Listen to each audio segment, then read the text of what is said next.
তো আজকে আমরা হচ্ছে আমাদের সি প্রোগ্রামিং এর শেষ ক্লাস করব। তো আজকে আমাদের কিছু থিওরি পড়তে হবে, প্লাস হচ্ছে কিছু বইয়ের থেকে কিছু জিনিস দেখবো যেগুলো পড়া জরুরি অবজেক্টিভের জন্য। তো আমি আগের থেকে বইটা বের করে রাখছি। এই হচ্ছে আমাদের এই বইটা হচ্ছে একটা পিডিএফ ফরম্যাট, কিন্তু বইয়ের জিনিসগুলো মিলবে তোমাদের বর্তমান বইয়ের সাথে। আর এই বইতে কিছু কোশ্চেন আছে বা অ্যান্সার আছে যেগুলো আমাদের আহ, অন্যান্য বইতে নাই, গুছায় লেখা নাই। তো এই জন্য হচ্ছে আমি এই বইটা নিয়ে আসছি।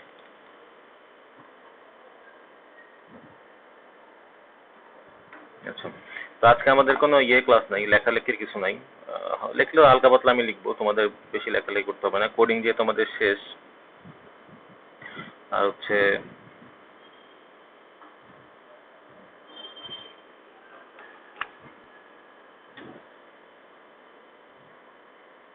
তা আমি একদম এই চ্যাপ্টারের প্রথমে চলে যাই।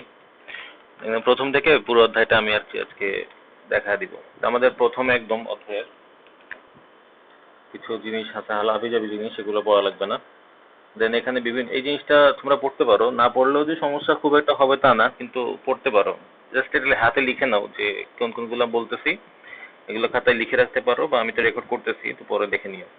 তো এখানে আমাদের প্রথমে আছে হচ্ছে বিভিন্ন স্তরের প্রোগ্রাম, মানে এটা হচ্ছে তোমার 5টা জেনারেশন আছে প্রোগ্রামিং এর, ল্যাঙ্গুয়েজের 5টা জেনারেশন আছে, সেই 5টা জেনারেশন নিয়ে এখানে কথা বলছে। তো এটা পরীক্ষায় মাঝে মধ্যে আসে যে তৃতীয় প্রজন্মের ভাষা কোনটি, অবজেক্টিভে আসে। তো এমনি বাস্তবে মানে লেখায় কখনো আসে না যে এটার মধ্যে মেশিন ভাষা, অ্যাসেম্বলি ভাষা বা অতি উচ্চতর ভাষা বা উচ্চতর বা হাই লেভেল ভাষার মধ্যে তৃতীয় প্রজন্মের থার্ড জেনারেশন ভাষা কোনটা, তো তোমার তখন এটা লিখতে হবে। বা ফিফথ জেনারেশন ল্যাঙ্গুয়েজ কোনটা, সেটা হচ্ছে ন্যাচারাল ল্যাঙ্গুয়েজ। ফার্স্ট জেনারেশন কোনটা, সেটা হচ্ছে মেশিন ল্যাঙ্গুয়েজ। এই ধরনের কিছু কোশ্চেন আছে এখান থেকে, তো এটা বেশি পড়া দরকার নেই। এখান থেকে জাস্ট রিডিং পড়বো এগুলা, যে ফার্স্ট জেনারেশন ল্যাঙ্গুয়েজে কি হয়েছিল, সেকেন্ড জেনারেশনের ল্যাঙ্গুয়েজে কি ছিল, এটা সুবিধা অসুবিধা, তাহলে পরীক্ষা আসে না কখনোই। তারপরে সেকেন্ড জেনারেশনে কি হয়েছিল, থার্ড জেনারেশনে কি হয়েছিল, এটা দেখতে পারো। এই যে এখানে যেটা আছে, এটা হচ্ছে তোমার সেকেন্ড জেনারেশন ল্যাঙ্গুয়েজ যেটা আছে, সেকেন্ড জেনারেশন ল্যাঙ্গুয়েজের তোমার আহ, আজকে ক্লাস ক্লাস হ্যাঁ বলো। আজকে ক্লাস? রেকর্ড করতেছেন? হ্যাঁ হ্যাঁ। আচ্ছা। হুম। তো ওই জন্য বললাম যে লেখালেখি দরকার নাই, জাস্ট আমি যেগুলো বলে যাই সেগুলো শুনো, জাস্ট ওইটা করলেই হবে। আর রেকর্ড তো হচ্ছেই, পরে যদি কোনো কিছু মিস করো তাহলে রেকর্ড দেখে নিও, আমি রেকর্ড আপলোড করে দিব।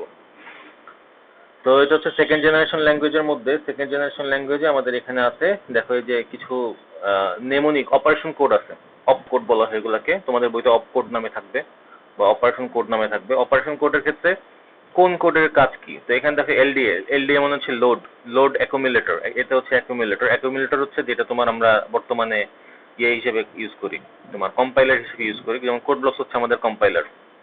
তো তখন অ্যাকুমুলেটরে ডাটা দেওয়ার জন্য হচ্ছে এলডিএ কমান্ডটা ইউজ করা হতো। তারপরে স্টোরের কাজের জন্য এসটিএ ইউজ করা হতো।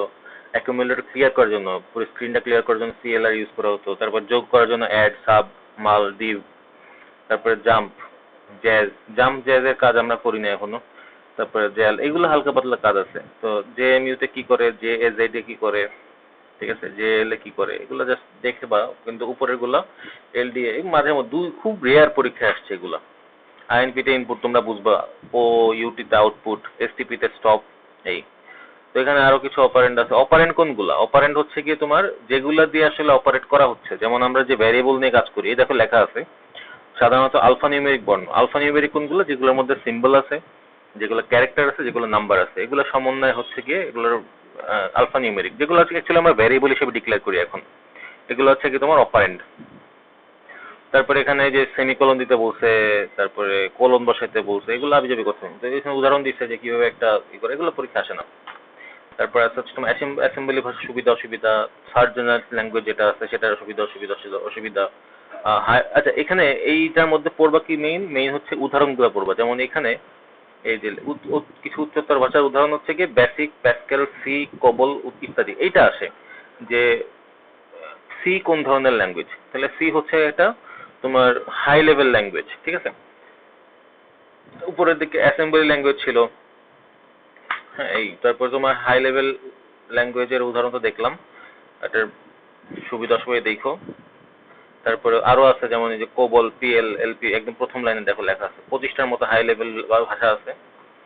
তো তারপরে ফোরট্রান, প্যাসকেল এগুলো ইউজ হয় না। বেসিক সিটা ইউজ করে, লিস্ট এগুলো খুব একটা ইউজ করে না এখন।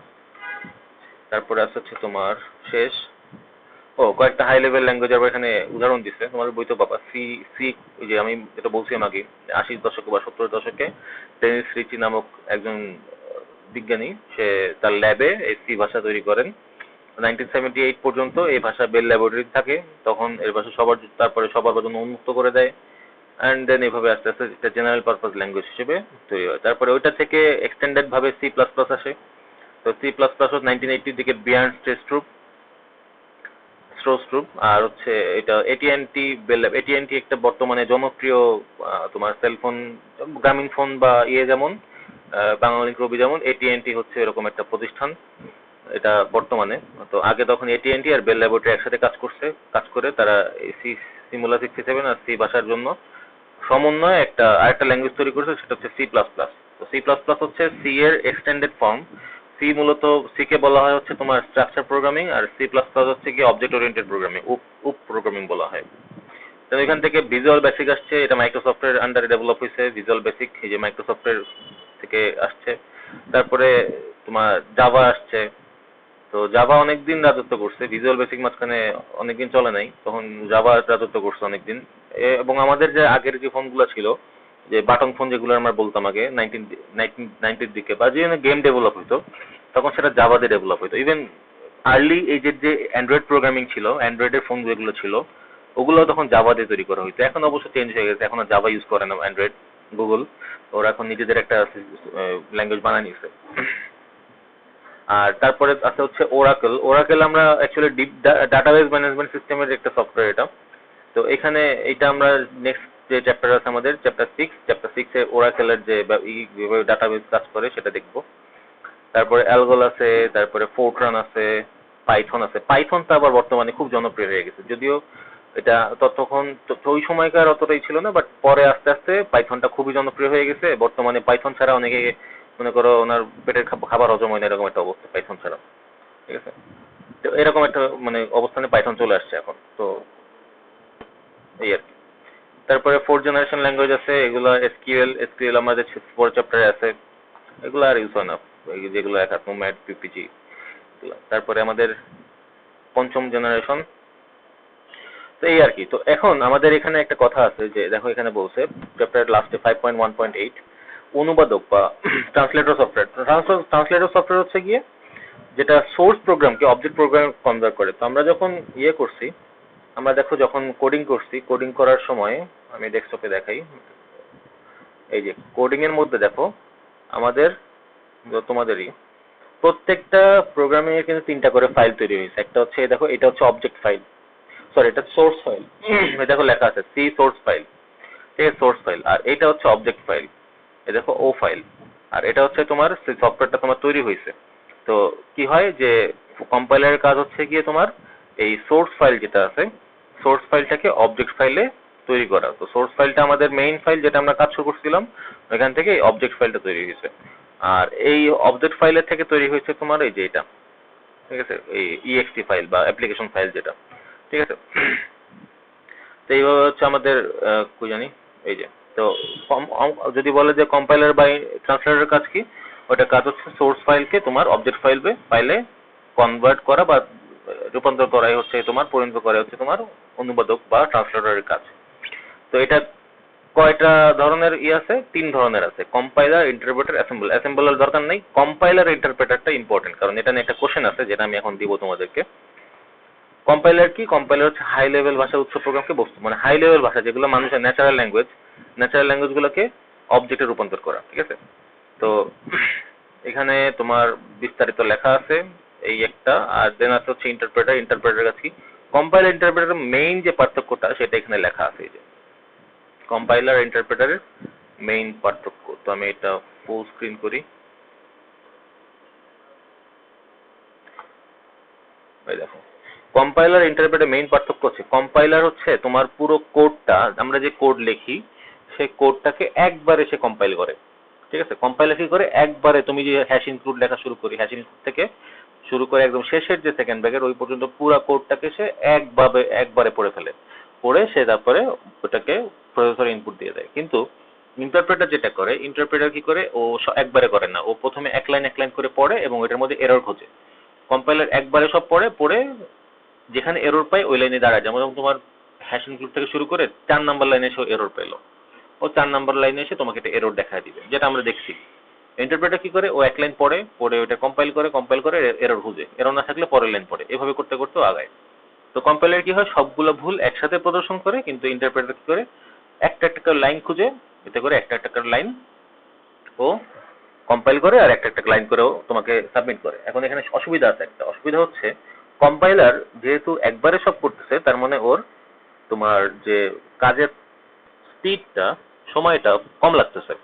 কিন্তু ইন্টারপ্রেটার যেহেতু একটা করে পড়তেছে, তার মধ্যে সময়টা বেশি লাগতেছে। কিন্তু আবার উল্টাটা হচ্ছে যে কম্পাইলার দ্রুত করতেছে আর ইন্টারপ্রেটারটা হচ্ছে আস্তে আস্তে করতেছে। তো এখানে যেটা হচ্ছে যে কম্পাইলার তাহলে সময় কম লাগতেছে, ইন্টারপ্রেটারের সময়টা বেশি লাগতেছে। কিন্তু এই ক্ষেত্রে কম্পাইলারে তোমার ভুলগুলা কি হচ্ছে, একটা করে বেরোচ্ছে, মানে একবারে বেরোচ্ছে, তো একটা ঠিক করবে আবার একটা ভুল আসবে, একটা ঠিক করবে আর একটা ভুল আসতেছে। ইন্টারপ্রেটারে কি হয়, একদম নিখুঁতভাবে কাজ করে, একটা করে মানে লাইন করে তোমার পড়ে তারপরে ওইটাকে ঠিক করে ফেলে। তো এই জন্য কম্পাইলার আর ইন্টারপ্রেটারের এই যে কম্পাইলার মাধ্যমে প্রোগ্রাম রূপান্তরের পর পুনঃরূপান্তর প্রয়োজন হয়, অর্থাৎ একবার কম্পাইলার করা হলে পরবর্তীতে আর কম্পাইল করার প্রয়োজন হয় না। কিন্তু ইন্টারপ্রেটারের ক্ষেত্রে প্রতিবার কাজের পূর্বে পুনঃরূপান্তর প্রয়োজন পড়ে। আর এখানে দেখো কম্পাইলারে তোমার অবজেক্ট প্রোগ্রামে রূপান্তরিত হয়, কিন্তু ইন্টারপ্রেটারে পূর্ণাঙ্গ যান্ত্রিক প্রোগ্রাম বা অবজেক্ট প্রোগ্রামে রূপান্তরিত হয় না। আর প্রোগ্রামে কম্পাইলারের কম সময় লাগে আর ইন্টারপ্রেটার বেশি সময় লাগে।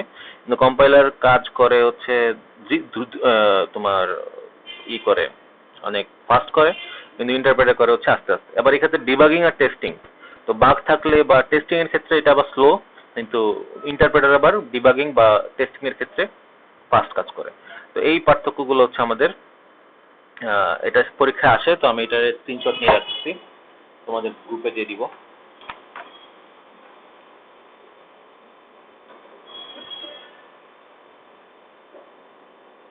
তো এই পার্থক্যগুলো মূলত হচ্ছে গাইডে দেয়া থাকে, তো এগুলো কিন্তু পরীক্ষায় আসে। এখানে 2 মার্ক বা 3 মার্কের কোশ্চেন আসে এটা নিয়ে।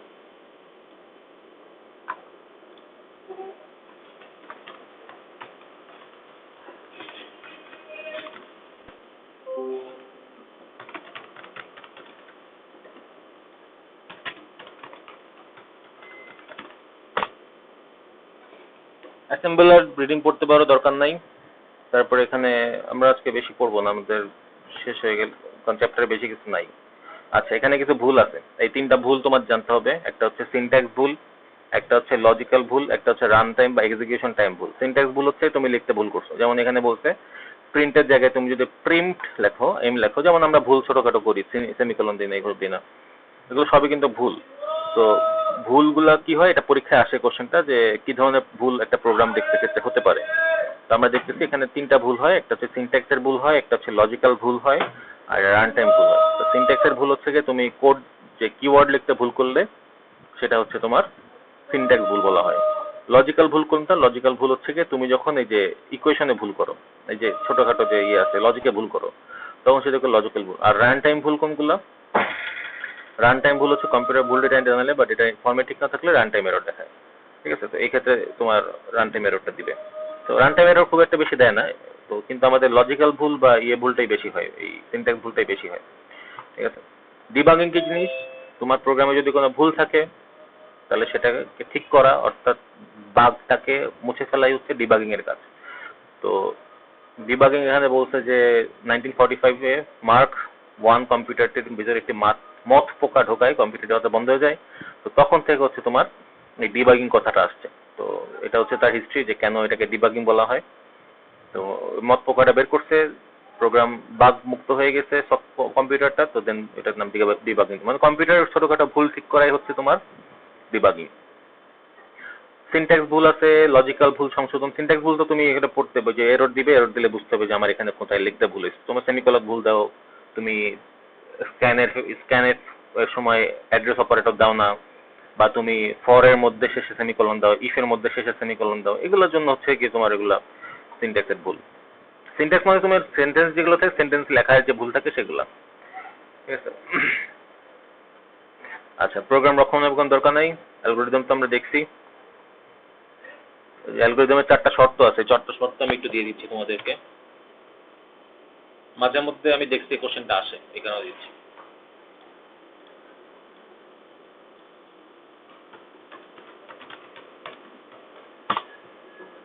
আচ্ছা, এটাও দিয়ে দিই, 3টা ভুল যেটা আছে, প্রোগ্রামের ভুল।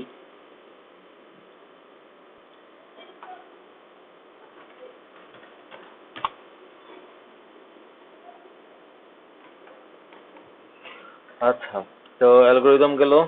এরপরে দেখো এখানে অ্যালগোরিদম দেখাইছে কিভাবে লিখতে হয়। এই যে ধাপ 1, ধাপ 2, ধাপ 3 এভাবে করতে করতে আমাদের এখানে কি একজন ছাত্র 5টি বিষয় পরীক্ষা অংশগ্রহণ করে, সে গড় 40 ভাগ। তো একটা নর্মাল একটা প্রসেস দেখাইছে কিভাবে নাম্বার হিসাব করতে হয়।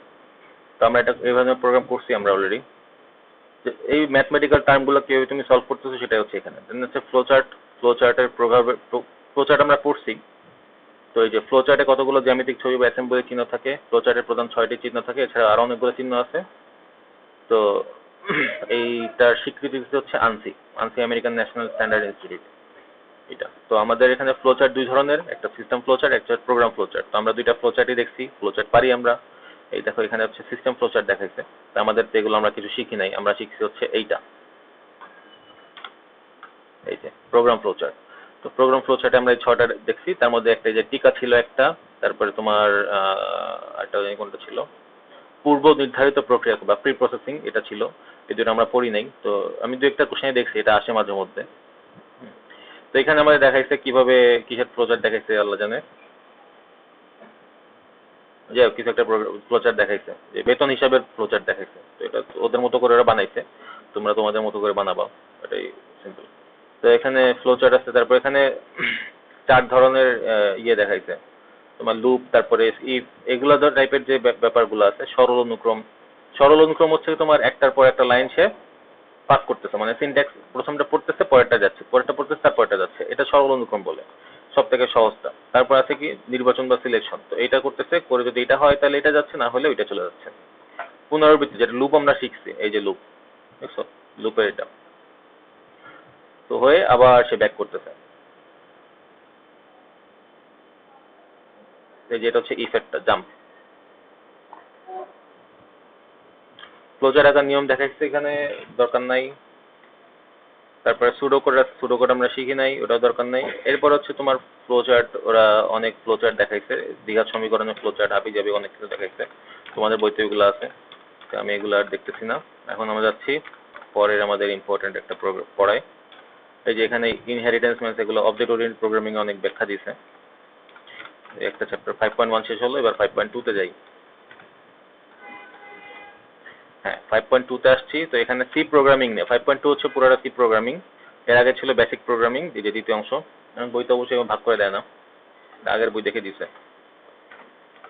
তো সি প্রোগ্রামিং এর মেইন যে জিনিস সেটা হচ্ছে ফাংশনের হেডার ফাইল। তো প্রত্যেক স্ট্যান্ডার্ড লাইব্রেরিতে যে ফাইলগুলো, লাইব্রেরি অংশ সকল ফাংশনের জন্য ফাংশন প্রোটোটাইপ। তো এইটা যেমন হ্যাশ ইনক্লুড stdio.h, এটা ছিল হচ্ছে আমাদের ওই scanf, printf, যত ফাংশন ছিল এগুলোর জন্য ইয়ে ছিল হচ্ছে এটা। এটা হচ্ছে বলা বস। এই বসের আন্ডারে কতগুলো ফাংশন আছে দেখো, printf, scanf, get, square root, pow, string copy, string catenation, string, এটা কি জানি না আমি, এই ধরনের অনেকগুলো ইয়ে আছে, ঠিক আছে, ফাংশন আছে। এই ফাংশনগুলো সব ওই header file hash include stdio.h এর আন্ডারে পড়ে। তারপর এখানে আছে হচ্ছে, এগুলা তো তোমরা জানোই, যেহেতু প্রোগ্রাম করতেছো, করতে করতে অভ্যস্ত হয়ে গেছো। এই কনিয়মনীয় আমরা ইউজ করি না এখন, ম্যাথটা ইউজ করছি। ম্যাথের আর স্ট্রিং তো তোমাদের নাই ওই পর্যন্ত, তো স্ট্রিং আমরা ইউজ করি নাই। আমরা স্কোয়ার রুট আর পাওয়ার ফাংশন আর স্কোয়ার রুট ফাংশন ইউজ করছি। তারপরে তোমার এখানে প্রিন্টএফ, স্ক্যানএফ ইউজ করছি। আর গেট গেট গেট এগুলো তোমরা ইউজ করি নাই। তারপর আছে হচ্ছে প্রি প্রসেস, লোড, এগুলো দরকার নাই সি প্রোগ্রামিং ভাষা। এই যে আমরা কোনো এক সময় আমরা যখন 7 নাম্বার কি 8 নাম্বার প্রোগ্রাম করতেছিলাম, তখন হচ্ছে তোমার ইয়ে নিয়ে কাজ করছিলাম, এটা কি সেটা?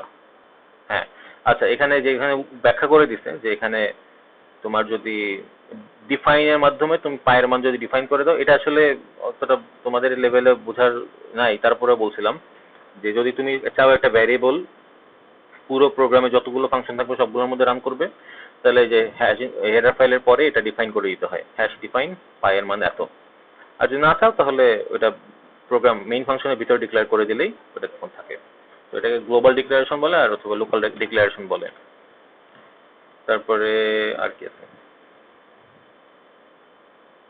কোড লেখা দেখাচ্ছে, কোড কিভাবে লিখতে হয়। ডেটা টাইপ, এই ডেটা টাইপটা হচ্ছে ইম্পর্টেন্ট।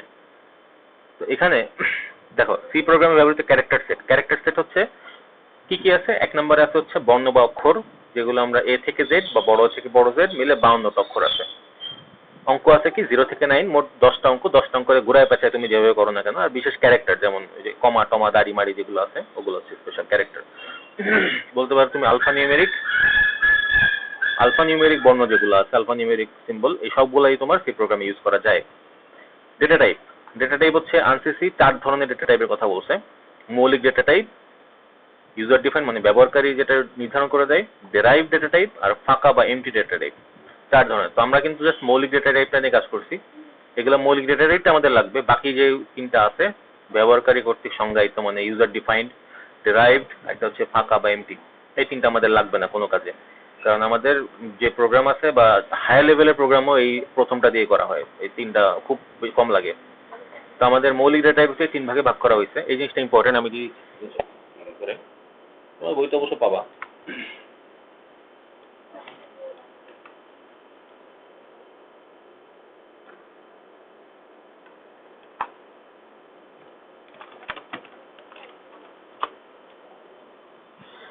তো মৌলিক ডেটা টাইপ হচ্ছে ক্যারেক্টার, ইন্টিজার আর ভগ্নাংশ বা ফ্লোট, যেটা আমরা করছি। ক্যারেক্টার কত 0 থেকে 255 পর্যন্ত, অথবা -128 থেকে +127 পর্যন্ত চিহ্নিত সংখ্যা যেগুলো আছে।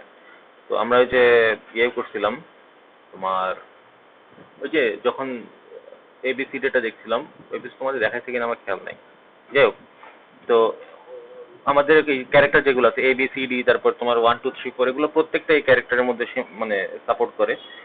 কমা দাড়ি এগুলো সব হচ্ছে তোমার এইটুকের মধ্যে আছে, 0 থেকে 255 এর মধ্যে। আর তারপরে পূর্ণ সংখ্যার এখানে আমাদের এই জিনিসটা পরীক্ষায় আসে। দেখো লাস্টের যে লাইনটা আছে, এই যে পূর্ণ সংখ্যা ইন্টিজার নামে অভিহিত করা হয়, সরি প্রথম দিকে পূর্ণ সংখ্যাকে ইন্টিজার নামে অভিহিত করা হয়। মেমোরিতে এর জন্য 2 বাইট জায়গা লাগে, 2 বাইট বা 16 বিট জায়গা লাগে, ঠিক আছে, 2 বাইট জায়গা লাগে মেমোরিতে। তো পূর্ণ সংখ্যা হিসেবে -32,768 থেকে +32,767 মধ্যবর্তী যে কোনো পূর্ণ সংখ্যা ব্যবহার করা যায়, ঠিক আছে। তো এটা মাথায় রাখতে হবে যে আমাদের পূর্ণ সংখ্যা বা ইন্টিজার ভ্যালু হয় হচ্ছে 2 বাইটের, এটা পরীক্ষায় আসে। ইন্টিজার ভ্যালু হয় 2 বাইটের, ক্যারেক্টার হয় হচ্ছে 1 বাইটের। ক্যারেক্টার কই, এই যে উপরে লেখা আছে এখানে, এই যে ক্যারেক্টার হচ্ছে ডেটা সংখ্যা মেমোরিতে 1 বাইট বা 8 বিট, আর ইন্টিজার হচ্ছে 2 বাইট বা 16 বিট। আর ফ্লোট টাইপ হচ্ছে তোমার 4 বাইট, ঠিক আছে। এটা মাথায় রাখতে হবে যে ক্যারেক্টার হচ্ছে 1 বাইট, ইন্টিজার হচ্ছে 2 বাইট, আর ফ্লোট টাইপ হচ্ছে 4 বাইট ডাটা মেমোরিতে। মেমোরি মানে একটা ইন্টিজার যখন তুমি ডিক্লেয়ার করো ইন্টিজার x, তখন x এর মেমোরি হয় হচ্ছে তোমার ফ্লোটের ক্ষেত্রে, যেমন তুমি যদি ইন্টিজার x ডিক্লেয়ার করো তাহলে x এর মেমোরি স্পেস হবে হচ্ছে তোমার 2 বাইট। তুমি যদি ক্যারেক্টার x ডিক্লেয়ার করো তাহলে সেই x এর ভ্যালু হবে হচ্ছে তোমার 1 বাইট। আর তুমি যদি ফ্লোট x ডিক্লেয়ার করো তাহলে তোমার সেই x এর ভ্যালু হবে হচ্ছে তোমার মেমোরি অ্যাড্রেস, মেমোরি হবে 4 বাইটের। এইভাবে তোমাদের তারপরে বইতে এগুলো লেখা আছে। ডাবল হচ্ছে ফ্লোটের মানে ডাবল বলতে হচ্ছে ফ্লোটের ডাবল বুঝে অ্যাকচুয়ালি, এই যে 8 বাইট। তো ফ্লোটে 4 বাইট, ডাবলে হচ্ছে 8 বাইট। তো ডেটা টাইপ মডিফায়ার আছে, যে শর্ট, লং, আনসাইন, সাইন, এগুলোও আছে, এগুলো দরকার নাই।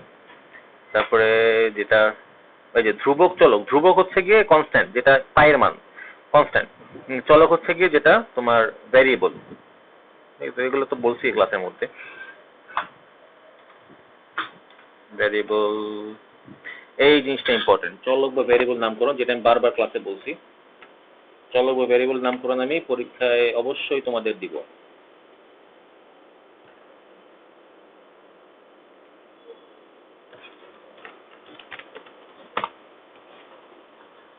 চলক বা ভ্যারিয়েবল নামকরণ, তারপর হচ্ছে লোকাল বা গ্লোবাল ভ্যারিয়েবলের পার্থক্য দরকার নাই, রেজিস্টার এগুলো দরকার নাই, এই যে এটা দেখতে পারো, এটা তো বলছি ক্লাসে, ব্যাকস্ল্যাশ,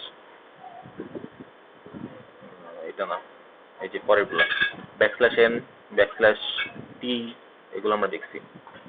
তারপরে এইভাবে আর কি কয়েকটা আছে, দু এক কয়েকটা দেখলেই হয়, বেশি লাগে না। চলক ধ্রুবকের পার্থক্য দরকার নাই, কিওয়ার্ড টোকেন মোকেন এগুলো পরে পড়লে হবে এক সময়, এগুলো দরকার। তারপর এখানে কিছু আছে তোমার, যে binary operator, unary operator, arithmetical operator আছে। বাইনারি অপারেটরের মধ্যে আবার arithmetic operator, plus minus, relational operator কাছে রাখতে পারো, কিন্তু ইম্পর্টেন্ট না।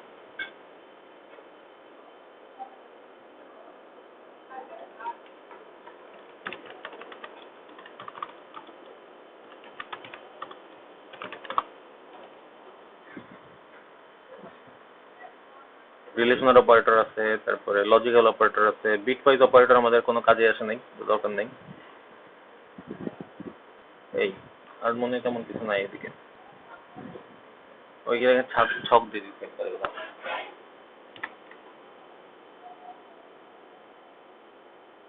আচ্ছা, এটা দরকার নেই, এটা হচ্ছে তোমার, এটার কার ভ্যালু কেমন এটা বলছো, এটা দরকার নেই।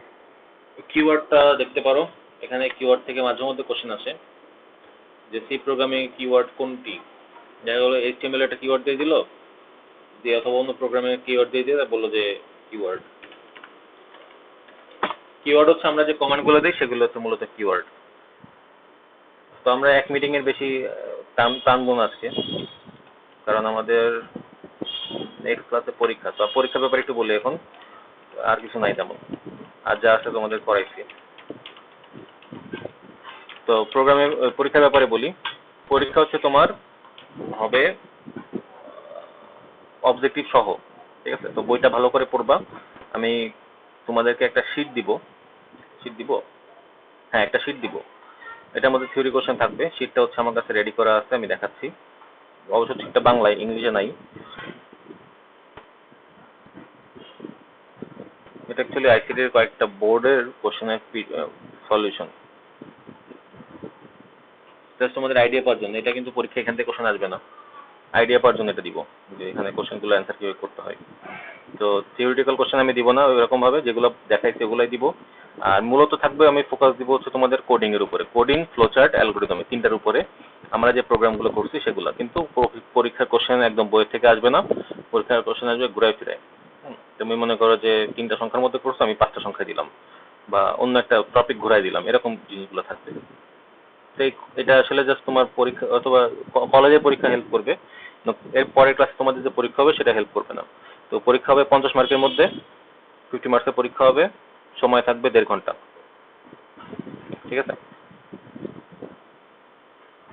তো যেটা বলতেছিলাম যে পরীক্ষা হবে হচ্ছে 1.5 ঘন্টা, সময় থাকবে 50 মার্কসের, কোশ্চেন হবে হচ্ছে তিনটা কোশ্চেন 30, আর অবজেক্টিভ দিব 20 মার্কের। অবজেক্টিভ আমি তোমাদের যা যা পড়াইছি এর বাইরে কোনো অবজেক্টিভ আসবে না। আর আজকে যা যা স্ক্রিনশট যেগুলো দিচ্ছি এর মধ্যে দিয়ে আসতে পারবে, এর বাইরে আসবে না, ঠিক আছে? দুই একটা, এই যে তোমরা বইটা একটু রিডিং পড়বা, রিডিং পড়ে তারপরে পরীক্ষাটা দিবা, ঠিক আছে? তো এই হচ্ছে ঘটনা। এই শীটটা আমি দিয়ে দিব। আর তোমাদের যে ইয়েটা আছে, ওই আমি হোয়াটসঅ্যাপে এই যে যেগুলো এখন নিলাম এগুলো সময় আপলোড করে দিচ্ছি, এগুলো দেখবা। আর তাসনিম তো নির্বাসনে, তো একটু ইংলিশে ট্রান্সলেট করে নিয়ে তারপরে তুমি তোমার মতো করে নিজের ভাষায় লিখবা, বাংলা থেকে ইংলিশে ট্রান্সলেট করে নিবা। সমস্যা হলে আমাকে বলবা, আমি ওগুলা সলভ করে দিব, ঠিক আছে? এই হলো আজকের ক্লাস। তো আগামী ক্লাসে আবার বলি, পরীক্ষা হচ্ছে 50 মার্কসের, সময় হচ্ছে 1.5 ঘন্টা। প্রথমে অবজেক্টিভ হবে, তারপরে সাবজেক্টিভ হবে। অবজেক্টিভ ঠিক পরীক্ষা দুইটা শুরু হয়ে অবজেক্টিভ আগের একদম প্রথম দিকে যে 3rd চ্যাপ্টারের পরীক্ষা দিয়েছিল তোমরা, সেম ক্যাটাগরির পরীক্ষা হবে, কোনো চেঞ্জ থাকবে না। জাস্ট ওই অবজেক্টিভ দিব 20টা, আর হচ্ছে তোমার সিকিউ দিব 30টা, 3টা, মোট হচ্ছে তোমার 1 ঘন্টা 30 মিনিটের পরীক্ষা হবে, 1.5 ঘন্টা। তো যেহেতু কোডিং আছে, অ্যালগরিদম আছে, ভালো মতো প্র্যাকটিস করবা। আর ঘুরায় ফেলে প্রশ্ন একটু ঘুরায় দিব, তো এই জন্য বাস একটু প্র্যাকটিস করতে হবে। সমস্যা হলে আমাকে জানাতে হবে, ঠিক আছে? তো আজকের মতো ক্লাস এখানে শেষ করতেছি, এটা রেকর্ডিং আমি দিয়ে দেবো একটু পরে। আর কোনো কোশ্চেন থাকলে আমাকে হোয়াটসঅ্যাপে জিজ্ঞেস করবা। বাসায় প্র্যাকটিস করতে হবে, ঠিক আছে?